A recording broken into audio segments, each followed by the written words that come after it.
School. Those are pretty good words.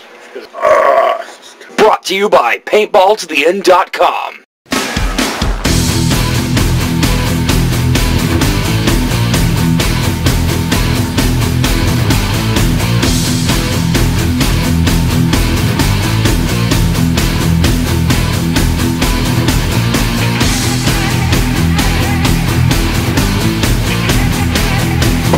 Welcome back to 10 Minute Marks, episode 22. I am Paul. And I am Jeff. And this episode is going to be all about TNA, and actually our thoughts on the futures, in particular, of Samoa Joe, AJ Styles, Abyss, and I want to throw in a little bit of Christopher Daniels as well. Obviously, AJ Styles and Samoa Joe are the two big names that we're going to talk about, and also how TNA could improve, or what they need to have to improve. So I'm going to let Jeff start her off here. Okay. We came up with this idea. We did a John Cena-ish episode a couple months back, Future of John Cena in WWE. Mm-hmm. So we wanted to turn it on its head and go with TNA this time. And the two mainstays that are still left out of the original TNA are AJ Styles and Samoa Joe. Throw Abyss in there. You can throw Christopher Daniels in there, even though he has gone from the company without much of a fight, which to me is kind of... It sucks.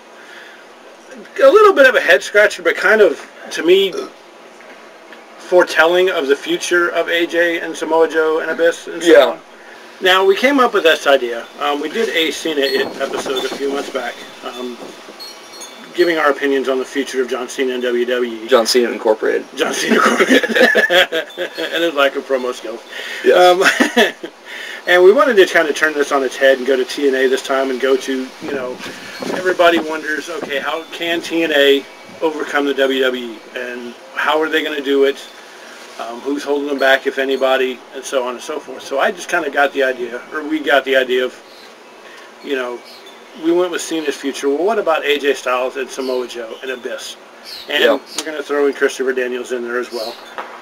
The first issue is can TNA overcome WWE? And I've thought about this question many times. Yep. I've thought about how every month TNA has a pay-per-view, just like WCW did, but they don't really have a signature pay-per-view. In order to take down WWE right now, you're going to have to overcome WrestleMania. Yeah, and they have Bound for Glory as their signature WrestleMania, but they don't really have any... They've had, like, maybe Zach Wilde there, you know, and a few other guys, but they never really had any huge names. Right.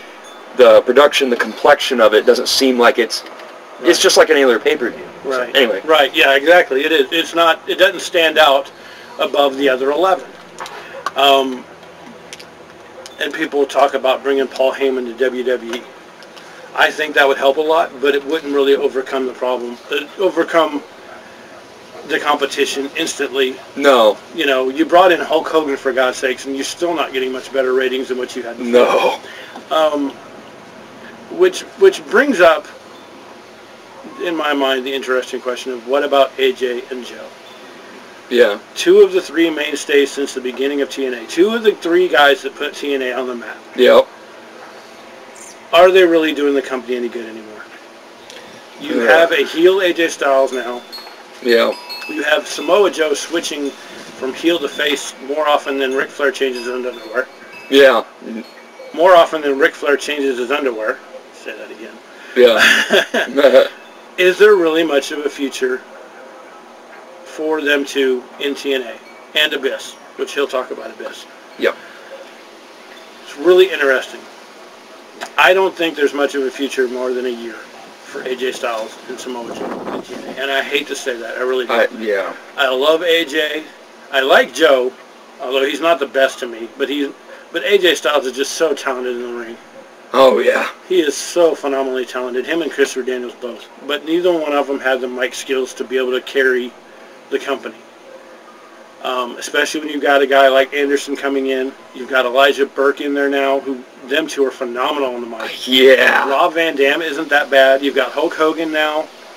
And I just don't see much of a future for AJ. They've tried carrying TNA on their back, and it just hasn't gotten them where they want to go. No.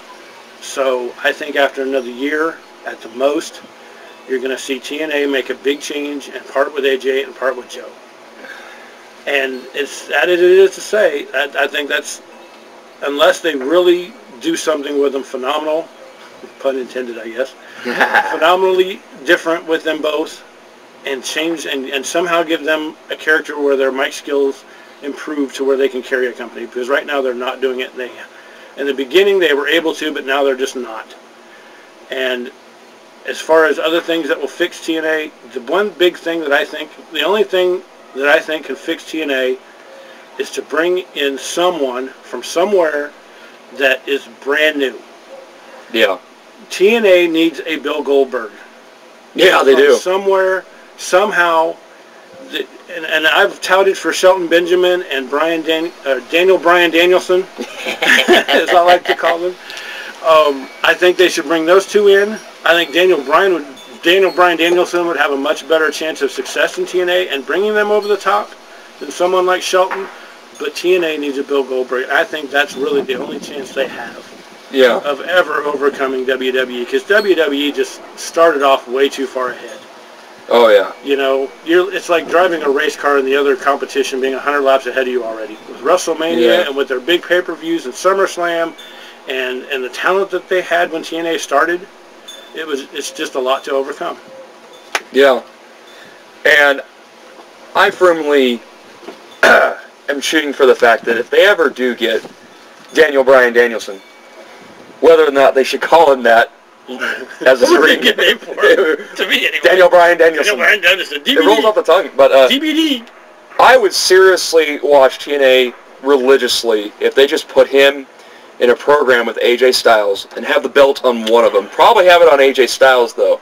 And I know, like, AJ Styles is like the house that AJ built, quote unquote, Right. That he's the TNA mainstay, but I think that's one situation where they could have him as a heel and it'd still be really good. Because in my opinion, he should be babyface. Because one, we've already covered the whole he can't talk in the mic thing.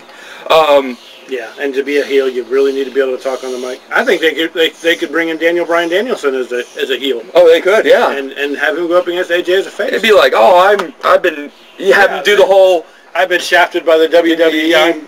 I'm resentful. I'm arrogant. Yeah. I'm better than that, and I'm better than you. And then AJ could be like, yeah, you don't need to come in with this attitude and with me because I built this company. But anyway, yeah, the future's not looking that bright for them, and I'm especially saddened by AJ Styles because he can still go a lot. Not to say that Joe's not a good wrestler, but at the same time, they could have somebody else replace Joe as sort of the Goldberg, and have him demolish everybody, have him be the top guy. But Styles can work with almost anybody and have a great match. And another thing, I think Abyss has maybe a longer future with TNA, but I'm still pretty concerned because it's sort of a good and a bad thing as far as him going back to the way he was. Because for a while we were like, no, he's doing the Hulkamania thing. No. Yeah. And now he's back to doing his old thing, and he's turning against Hogan. But here you have all these homegrown TNA guys turning heel. What does that say about the guys that were there from the beginning? Shouldn't it be the WWE guys going, or the former WWE guys going, oh, I'm entitled to be the champion because I've been around this industry longer than you, and I'm a star, and you could have a couple guys like that be the heel. I wouldn't do that with Anderson or Elijah Burke because they've gotten over. I don't know about Anderson. You think? I think I might keep Anderson as a heel for a while. I think they're I don't mind them turning him as a face, but I think it's just way too soon. It is way too soon. Same way they're doing Abyss turning him heel. Way too soon. I think Abyss, they need Abyss because I think TNA could use that sort of hardcore Mankind, Kane sort of image. And I heard rumors that Foley was coming back and starting a new faction, and they were going to have Tommy Dreamer in it, and they were going to have Abyss in it, and a few other guys. And I hope that's true, because TNA could really use that little segment. Only if Paul Heyman's the leader, though. Yeah, if they have Paul Heyman. If they had Paul Heyman as a mouthpiece of that group. Oh, God. That would be awesome. Yes. That could be one big step. That could be one big step. But I think for now, they really need to get... There's two things. One, you already mentioned, a sort of Bill Goldberg-like, a new guy, homegrown, to take over everybody. The other thing they really need is someone who knows what the hell they're doing with booking. Yeah. Paul Heyman would be great in that if they gave him the reins to do it. Another idea I had kind of related to Christopher Daniels, and one thing I thought of when Daniels went to Ring of Honor was, hey, what if Ring of Honor and TNA merged, got together and did some pay-per-views on their own, and got some of their talent, you know, did maybe a talent exchange. Bring some Ring of Honor guys over to TNA and take some TNA guys and take them over to Ring of Honor and kind of do a cross-promotion. Cross-promotion, there you go. Kind of like what Raw and ECW did like years ago. And that was pretty successful, especially for ECW. That being said, episode number 22 is in the books. Stay tuned to episode number 23, where we go away from wrestling in a surprise episode. Yes. We're going to be talking about things that don't have anything to do with wrestling. So that's right. Stay tuned, and we are done!